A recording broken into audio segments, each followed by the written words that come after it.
Hi friends, നമ്മളിവിടെ ഉണ്ടാക്കാൻ പോകുന്നത് ബീഫ് വിന്ദാലു ആണ്. അതിന് എന്തൊക്കെ ഇൻഗ്രീഡിയൻസ് ആണ് വേണ്ടതെന്ന് നമുക്ക് നോക്കാം. ആദ്യമായി നമുക്ക് വേണ്ടത് ബീഫാണ്. അത് നമ്മൾ 1 കിലോ ബീഫാണ് നമ്മൾ എടുത്തിരിക്കുന്നത്.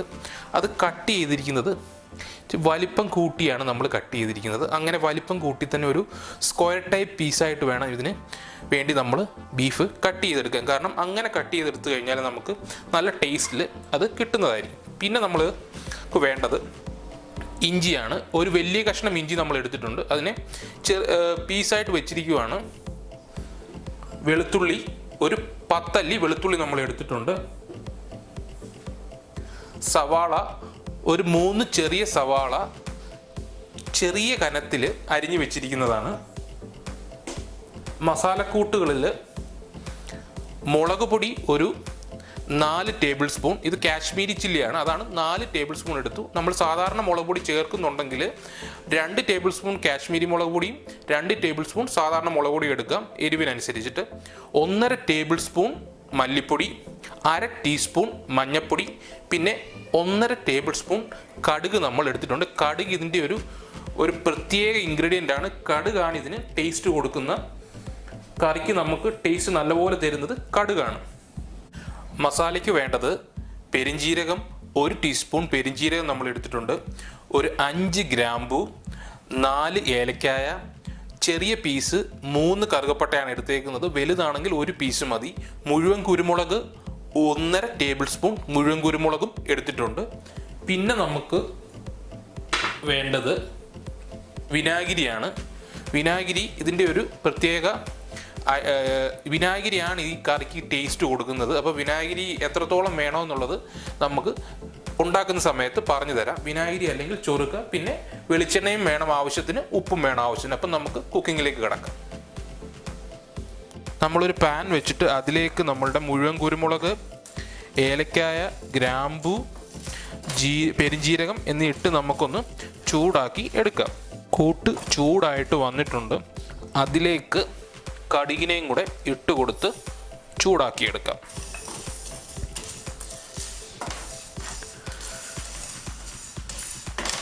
കടുകിനെയും കൂടെ ചൂടാക്കിയിട്ട് നമുക്ക് ഇതിനെ ഒന്ന് തണുക്കാൻ വെക്കാം. ചൂടാക്കിയ കൂട്ടിനെ അത് തണുത്ത് കഴിഞ്ഞപ്പോഴത്തേക്കിനും നമ്മുടെ മിക്സിയുടെ ചെറിയ ജാറിനകത്തിട്ടിട്ട് ഒന്ന് പൊടിച്ചെടുത്തിട്ട് വരാം.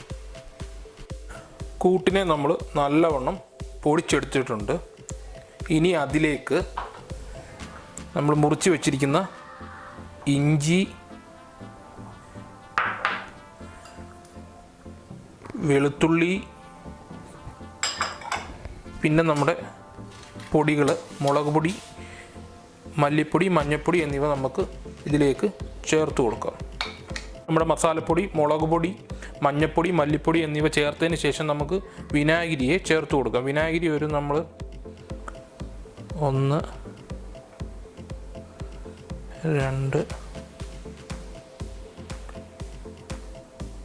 ഒരു 3 ടേബിൾ സ്പൂണാണ് നമ്മൾ വിനാഗിരി ചേർത്ത് കൊടുത്തേക്കുന്നത്. എന്നിട്ട് നമുക്കിതിനെ അരച്ചെടുക്കാം. നല്ലവണ്ണം അരഞ്ഞില്ലെന്നുണ്ടെങ്കിൽ കുറച്ച് വെള്ളം ചേർത്താണെങ്കിലും നമുക്കിതിനെ അരച്ചെടുക്കാം. നമ്മുടെ അരപ്പ് നല്ല ഫൈനായിട്ട് അരഞ്ഞു വന്നിട്ടുണ്ട്. നമുക്കതിനെ മാറ്റി വെക്കാം. അതിനുശേഷം നമുക്ക് നമ്മളുടെ കുക്കറിനെ അടുപ്പിൽ വെച്ചിട്ട് ഒന്ന് തീ ഓണാക്കാം. അതിലേക്ക് നമുക്ക് കുറച്ച് വെളിച്ചെണ്ണ ഒഴിച്ചു കൊടുക്കാം. വെളിച്ചെണ്ണ നമ്മളൊരു 2 ടേബിൾ സ്പൂണോളം വെളിച്ചെണ്ണ ഒഴിച്ചു കൊടുത്തിട്ടുണ്ട്. വെളിച്ചെണ്ണ ചൂടായിട്ട് വന്നിട്ടുണ്ട്. അതിലേക്ക് സവാളയും നമുക്ക് ഇട്ട് കൊടുക്കാം. മുഴുവൻ സവാളയും നമ്മൾ ഇട്ട് കൊടുത്തിരിക്കുകയാണ്. അതിന് തീയിൽ വെച്ച് നമുക്കൊന്ന് വഴറ്റിയെടുക്കാം. സവാളയിലേക്ക് ആവശ്യത്തിനുള്ള ഉപ്പൂടെ ചേർത്ത് കൊടുക്കാം. നമ്മൾ ഉപ്പൂടെ ചേർത്ത് കൊടുത്തിരിക്കുകയാണ്. അത് ഉപ്പൊക്കെ നമ്മളുടെ രുചിക്ക് അനുസരിച്ചിട്ട് അതിനാവശ്യമുള്ളതൊക്കെ ഒന്നും ചേർത്ത് കൊടുക്കണം. പിന്നെ ഈ നമ്മുടെ വിന്ദാലു എന്ന് പറയുന്ന കറി ശരിക്കും ഒരു പോർച്ചുഗീസ് ബേസ്ഡ് റെസിപ്പിയാണ്. ശരിക്കും ഇത് കേരളത്തിൽ ഉണ്ടാക്കി തുടങ്ങിയിരിക്കുന്നത് വെച്ചാൽ നമ്മുടെ ഫോർട്ട് കൊച്ചിയിലാണ് ഇത് ശരിക്കും ഇത് ഉണ്ടാക്കി തുടങ്ങിയിരിക്കുന്നത്. പിന്നെയാണ് കേരളത്തിൽ മൊത്തം അത് ഉണ്ടാക്കാൻ തുടങ്ങിയത്. ശരിക്കും നമ്മുടെ ഫോർട്ട് കൊച്ചിയിലാണ് ഇത് ഉണ്ടാക്കിയിരിക്കുന്നത്. പിന്നെ നമ്മൾ വിനാഗിരിക്ക് പകരം അത് നമ്മളുടെ വൈൻ ഉണ്ടല്ലോ, റെഡ് വൈൻ ഒഴിച്ച് വേണമെങ്കിലും ഇത് ഉണ്ടാക്കാം. പിന്നെ നമ്മളുടെ എന്താ പറയുന്നത്, ഇത് ശരിക്കും ഒരു പ്രത്യേക ടേസ്റ്റാണ് നമ്മളുടെ വിന്ദാലുവിന്. അത് നിങ്ങളൊന്ന് ഉണ്ടാക്കി കഴിച്ച് കഴിയുമ്പോൾ മാത്രമേ അതിൻ്റെ ആ സ്പെസിഫിക് ടേസ്റ്റ് നമുക്ക് മനസ്സിലാക്കാൻ പറ്റത്തുള്ളൂ. മെയിൻലി നമ്മൾ ഒഴിക്കുന്ന ആ വിനാഗിരി ഒക്കെയാണ് അതിന് ആ പ്രത്യേക ടേസ്റ്റ് കൊടുക്കുന്നത്. പിന്നെ നമുക്കിതിനകത്തേക്ക്, നമ്മൾ നാട്ടിലാണ് ഇത് ഉണ്ടാക്കുന്നതെങ്കിൽ നമ്മുടെ മുരിങ്ങയുടെ തൊലിയുണ്ട്, അത് നമുക്ക് മുറിച്ചിട്ട് അത് ക്ലീൻ ചെയ്തിട്ട് നമുക്ക് ഈ അരയ്ക്കുന്ന അരപ്പിൻ്റെ കൂടെ ചേർത്ത് കൊടുക്കാം. അത് അതിൻ്റെ ഫ്ലേവറോട് ഇതിന് പ്രത്യേക ഒരു ടേസ്റ്റ് നൽകുന്നതായിരിക്കും. നമ്മുടെ സവാള ഫുൾ ബ്രൗൺ ആക്കേണ്ട ഒരു ട്രാൻസ്പെറൻറ്റ് ലെവൽ, ചെറിയൊരു പിങ്കിഷ് കളറൊക്കെ ആകുമ്പോഴത്തേക്കിനും നമ്മുടെ മസാലയെ നമുക്ക് ഇട്ട് കൊടുക്കാം. നമ്മുടെ മസാലയെ ഇട്ട് കൊടുത്തിട്ട് നമുക്കൊന്ന് മസാലയെ ചൂടാക്കി എടുക്കാം. നമ്മുടെ മസാല നല്ലവണ്ണം ചൂടായി വന്നിട്ടുണ്ട്. നല്ല മണമാണ് നമ്മുടെ മസാലയ്ക്ക്. ആ മസാലയുടെ മണം കേട്ടാൽ തന്നെ നമുക്ക് നമ്മുടെ കറി കഴിക്കാൻ കൊതിയായിപ്പോൾ. അപ്പോൾ നമ്മുടെ മസാല നല്ലവണ്ണം മൂത്ത് വന്നിട്ടുണ്ട്. മസാല മൂപ്പിക്കുന്ന സമയത്ത് എണ്ണ ആവശ്യമുണ്ടെങ്കിൽ ഒഴിച്ചു കൊടുത്ത് മൂപ്പിക്കാവുന്നതാണ്. എനിക്കിപ്പം എണ്ണ കറക്റ്റാണ്, അപ്പം ഞാൻ എണ്ണ ഒഴിച്ചു കൊടുത്തിട്ട് നമ്മുടെ ബീഫിനെ നമുക്ക് ഇട്ട് കൊടുക്കാം. നമ്മുടെ ബീഫിനെ നമ്മുടെ മസാലയിലേക്ക് ഇട്ട് കൊടുക്കാം. എന്നിട്ട് നല്ലവണ്ണം അതിനെ ഒന്ന് നമുക്ക് യോജിപ്പിക്കാം.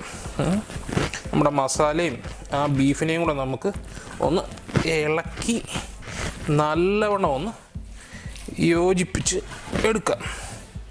ബീഫിനെ നല്ലവണ്ണം മസാലയായിട്ട് യോജിപ്പിച്ചെടുത്തിട്ടുണ്ട്. നമുക്ക് ബീഫിന് വേണ്ട ആവശ്യമായ ഉപ്പ് നോക്കിയിട്ട് ബീഫിന് വേണ്ട കുറച്ച് ഉപ്പ് കൂടി ചേർത്ത് കൊടുക്കുന്നുണ്ട്. എന്നിട്ട് നമുക്ക് അടച്ച് വെച്ച് വേവിക്കണം നമ്മുടെ ബീഫിനെ. നമ്മുടെ ബീഫിനെ നമ്മൾ നല്ലവണ്ണം യോജിപ്പിച്ചിട്ടുണ്ട്.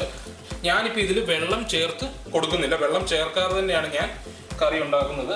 നിങ്ങൾക്ക് അടി പിടിക്കുമെന്ന് പേടിയുണ്ടെന്നുണ്ടെങ്കിൽ ഒരു 1/4 കപ്പ് വെള്ളം ചേർത്ത് കൊടുക്കാം.